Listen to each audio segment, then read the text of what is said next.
Opposition అనేటువంటి దాన్ని maximum limit చేయడమే ఇక్కడ మోడీ ఉద్దేశం అని ఇంతకుముందే చెప్పుకున్నాం. తెలుగుదేశంతో కూడా అంత అంటే ఒక పక్కన భారతీయ జనతా పార్టీ ఎదుగుదలకి ఇబ్బంది ఎదురవుతుందని తెలిసి కూడా తెలుగుదేశం పార్టీతో పొత్తు పెట్టుకోవడానికి జనసేనతో కలిసి ముందుకు సాగడానికి కారణం ఏంటి అనేటువంటి పాయింట్ గురించి ఇంతకుముందు కూడా మాట్లాడుకున్నాం. సంథింగ్ ఏదో ఉంటుంది వాళ్ళకి, రేపు ఎన్నికల తర్వాతన భారీగా సీట్లు కావాలి, రాజ్యాంగ సవరణలే చేస్తున్నారు అన్నట్టుంది. అయితే రాజ్యాంగ సవరణలే చేయాలనుకుంటే వైఎస్ఆర్ కాంగ్రెస్ పార్టీకి సంబంధించిన సీట్లు కావాలి. ఎందుకంటే 11 రాజ్యసభ సీట్లు వాళ్ళకు ఉన్నాయి. 2 సంవత్సరాల దాకా వాళ్ళకే ఉంటే తెలుగుదేశం పార్టీకి ఏ అవకాశం ఉండదు.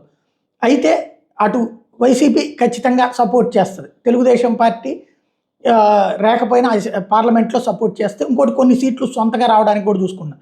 రాబోయేటువంటి రోజుల్లో వివాదాస్పదం అయ్యేటువంటి వాటిట్లలో సీట్లకు సంబంధంగా చూస్తే దేశం మొత్తం ఒకే ఎన్నిక అన్నటువంటి అంశం 2029కి అనుకున్నారు. ప్రియాంబుల్ నుంచి సెక్యులర్ అనే పదం తొలగించడం, రైతు చట్టాల అమలు, మత చట్టాలు వంటివి కూడా కొన్ని రకాలు ఏవైతే ఈ బుజ్జగింపు రాజకీయాలు వీటికి ముగింపు పలికేటటువంటి అంశం ఉంది. అట్లాంటి వాటికి తెలుగుదేశం పార్టీ అవసరం ఉంటుంది కాబట్టి, అంటే పార్లమెంట్లో మద్దతుతో పాటుగా తమకి సొంతగా ప్రతి రాష్ట్రం నుంచి రిప్రజెంటేషన్ ఉండాలి.